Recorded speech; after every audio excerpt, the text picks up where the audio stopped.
বুদ্ধ ধর্ম দর্শনে এই দান সম্পর্কে কি বলা হয়েছে? একটি গাথায় বলছে শাস্ত্রে, ইউ বুদ্ধিরুক্ষাং রূপেতি ইউ পাভ্যাজিত নারো ইউ বুদ্ধ বিম্বিং পাটিষ্টাসি ধ্রুবাং বুদ্ধ ভবিষ্যতি।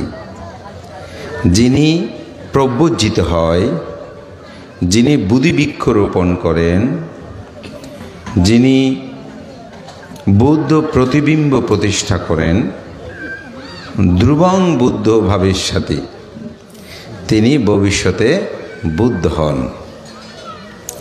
এখন আপনারা অনেকেই তো বুদ্ধ প্রতিবিম্ব অর্থাৎ বুদ্ধ মূর্তি, যেটা বললে সহজে, তবে প্রকৃতভাবে বলতে হবে বুদ্ধ প্রতিবিম্ব, এটি অনেকে দান করেছেন, প্রতিষ্ঠা করেছেন। আজকে এখানে অনেকে প্রব্রজ নিয়েছে এবং বুদ্ধিবৃক্ষ রোপণের কথা এখানে বলা হয়েছে। তাহলে কি আপনারা সবাই বুদ্ধ হয়ে যাবেন? তো এটা যদি একটু চিন্তা করি তাহলে উপলব্ধি করা যাবে আসলে বুদ্ধ যদি হতে চায় আমাদেরকে কি করতে হবে। তো প্রব্রজ মানে কি? পাপ ও মল বর্জন।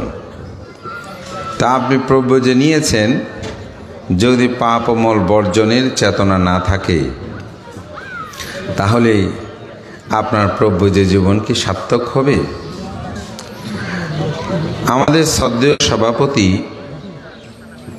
শিলানন্দ ভান্তে আজকের অনুষ্ঠানের তার সংক্ষিপ্ত সময়ে এমন একটা বিনয়ের কথা এখানে বলেছেন, আপনারা উপলব্ধি করেছেন কিনা আমি জানি না, কিন্তু আমি যখন আহার গ্রহণ করছিলাম, আমার আহার গ্রহণের সাথে সাথে আমার কর্ণ মনোগোচরটা ছিল কিন্তু সভাপতির বক্তব্যের প্রতি। সেখানে একটি তিনি চমৎকার পুণ্যকর্ম সম্পাদন করেছেন। সেই কথাটা তিনি ব্যক্ত করেছেন যে বিনয়ে যেহেতু কথিত আছে, দায়কের প্রদত্ত কোনো শ্রদ্ধাদান গৃহীকে প্রদান করতে পারবে না। সেই সাহিত্য রত্ন, সাহিত্য বিনোদ, সে বিনয়ের অসাধারণ আদর্শের মূর্ত প্রতীক এই অর্থ অঞ্চলেরই জন্মজাত, যাকে নিয়ে আমরা গৌরব করি, গর্ব করি, সেই পরম শ্রদ্ধেয় পূর্ণানন্দ মহাত্র মহোদয়ের কথা বললেন। ওনার কাছে অর্থ ছিল, কিন্তু সেগুলো তিনি বোনকে প্রদান করতে পারবে না। তো ওনার সান্নিধ্যে যিনি ছিলেন সেই শ্রদ্ধেয় শিলানন্দ ভান্তে, বুদ্ধিদেব ভান্তে জায়গাটা বিক্রি হলেও দেন না, ওইটা তার দায়কের প্রদত্ত না, ওইটা তো পিতৃকর্তৃক প্রাপ্ত, সেটাই তিনি বিক্রি করে দান করলেন।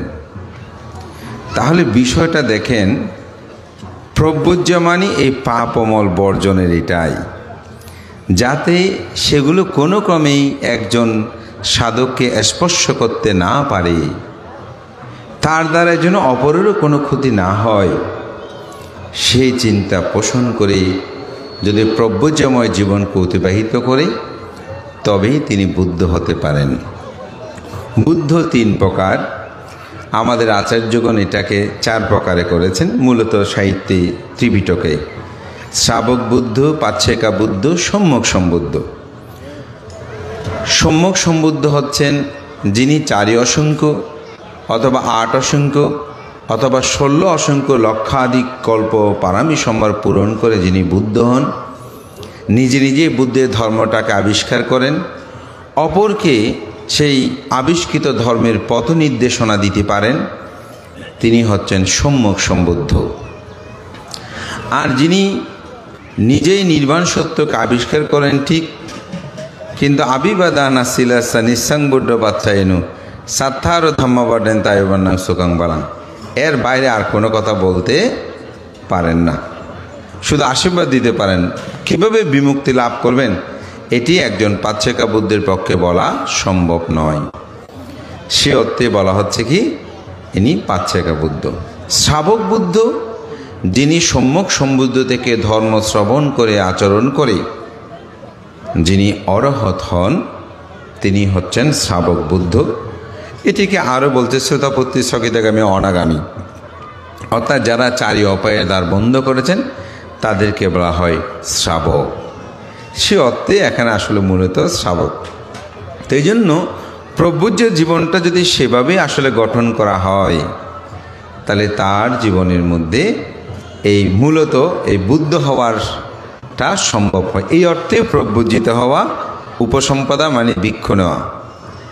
বুদ্ধি বৃক্ষ রোপণ, তো বুদ্ধি বৃক্ষতা মাটির মধ্যে পুঁতে দিলেই বা মাটির মধ্যেই যদি রোপণ করি তা নয়, এই বুদ্ধিটা নিজের অন্তর্জগতের মধ্যে ধারণ করতে হবে, অর্থাৎ অন্তরের মধ্যে রোপণ করতে হবে। বুদ্ধি মানে কি?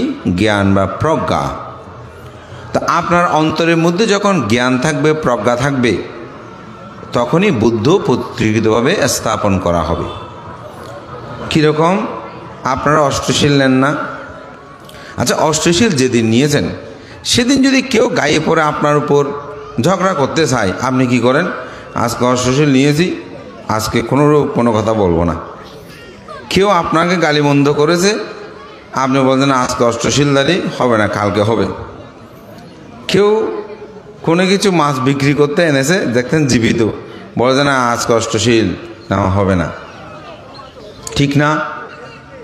কেউ ভালো দ্রব্য আদি এনেছে, স্যান্ড বা সুগন্ধি দ্রব্য, না আজকে এটা পরিধান করা যাবে না।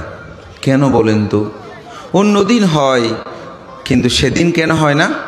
সেদিন আপনি যখন অষ্টশীল নিয়েছেন, অর্থাৎ বুদ্ধকে যখন আপনি অন্তরে রোপণ করেছেন, ওই বুদ্ধ শিক্ষা বলছে না আজকে আমি ঝগড়া করব না, আজকে প্রাণী হত্যা করব না। অনেকে 3 মাস পর্যন্ত কোনোরূপ হত্যা করে না। দেখেন, এটাই হচ্ছে বুদ্ধকে অন্তর্জগতের মধ্যে রোপণ করা। ইউ বুদ্ধি রুক্ষাং রূপেতি, এই অর্থেই বুদ্ধকে অন্তরে রোপণ করা।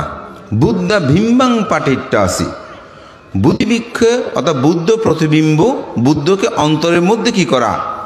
রোপণ করা।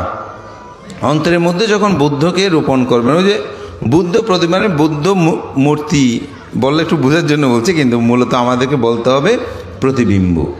এটি যখন আপনি অনেক অর্থবিত্ত খরচ করে আপনি এটা তৈরি করেছেন, যদি অন্তরে বুদ্ধ না থাকে, এটি সিম্বল বা প্রতীক হিসেবে ব্যবহৃত হবে।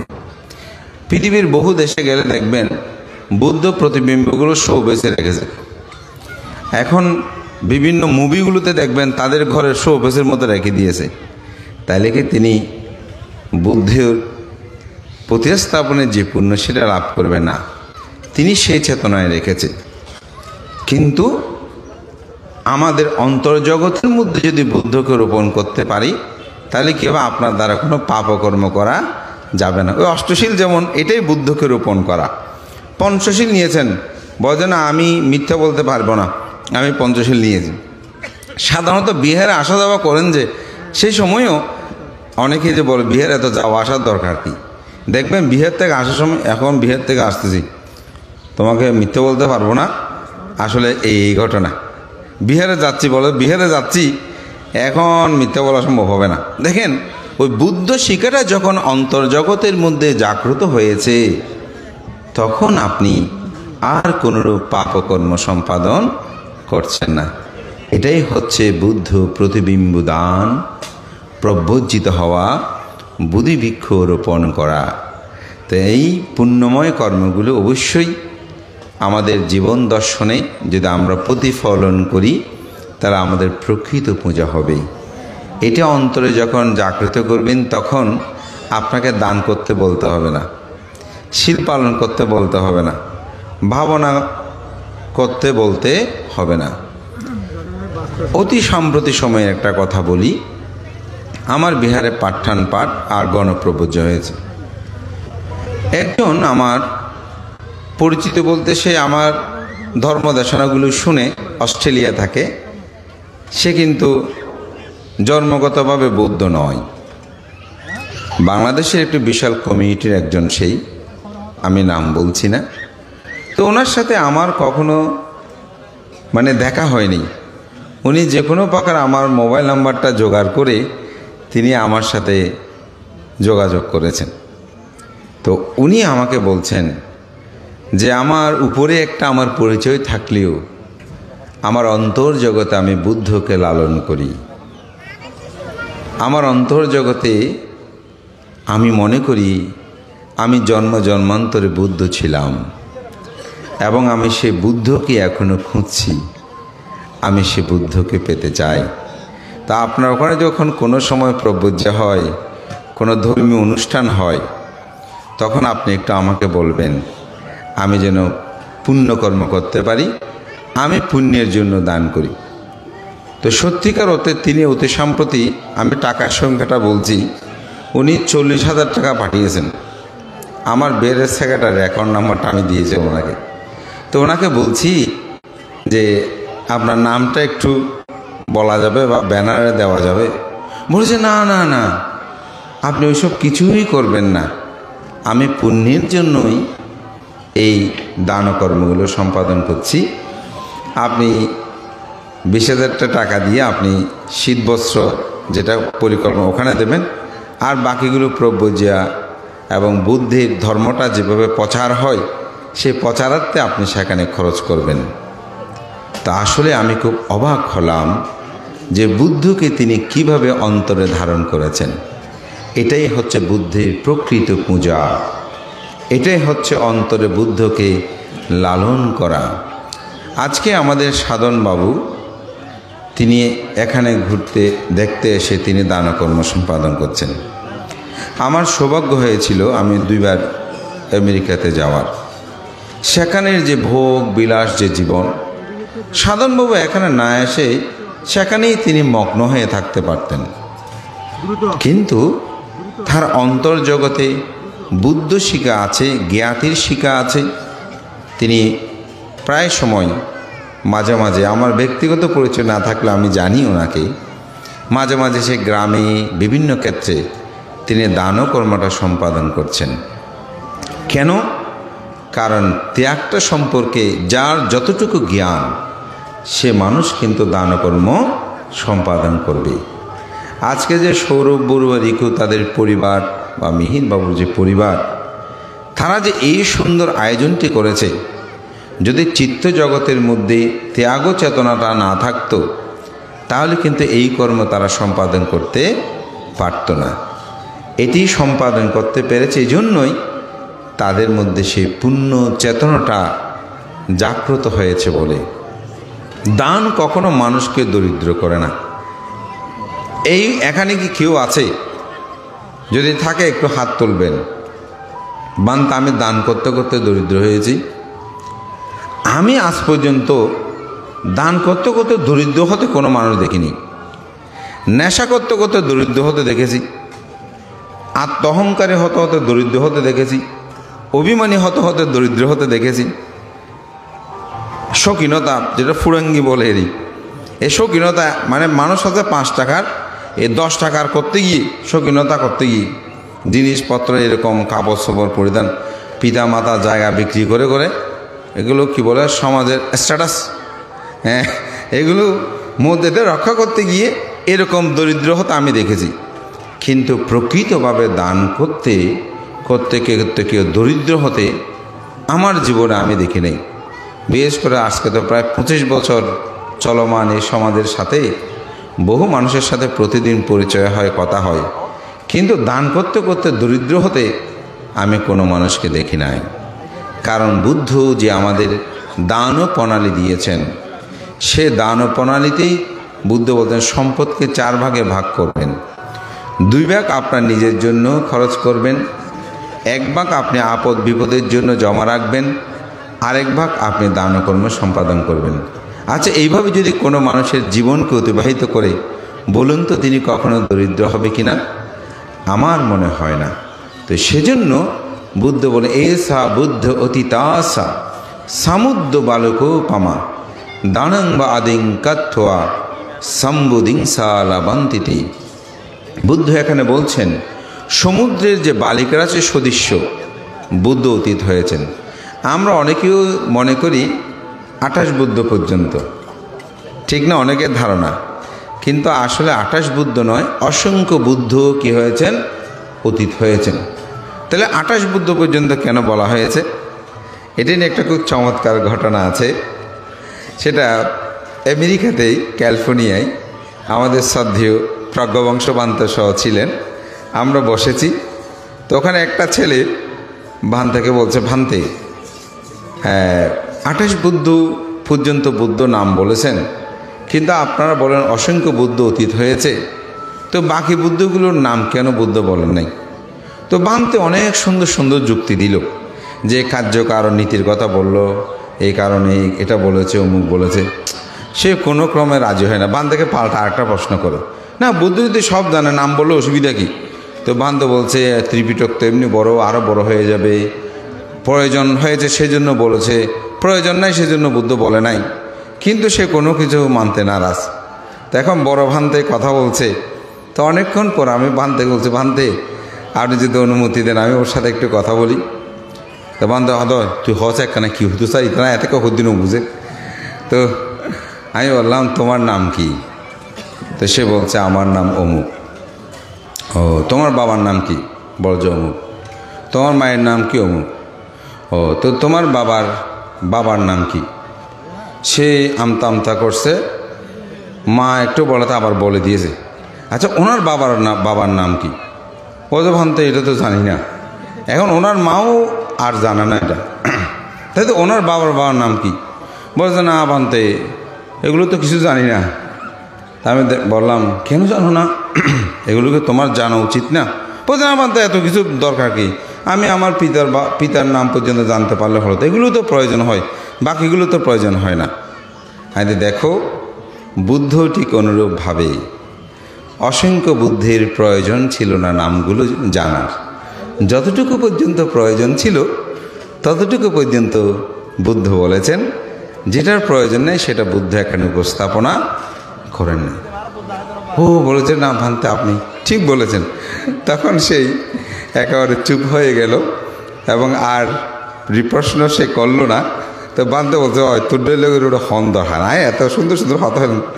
অথচ ভান্তে আমার চেয়ে অনেক বেশি যুক্তি দিয়ে, ত্রিপিটক শাস্ত্র দিয়ে, তাকে অনেক উপমা দিয়ে ভান্তে বুঝালো, কিন্তু সে কোনো ক্রমে বুঝলো না।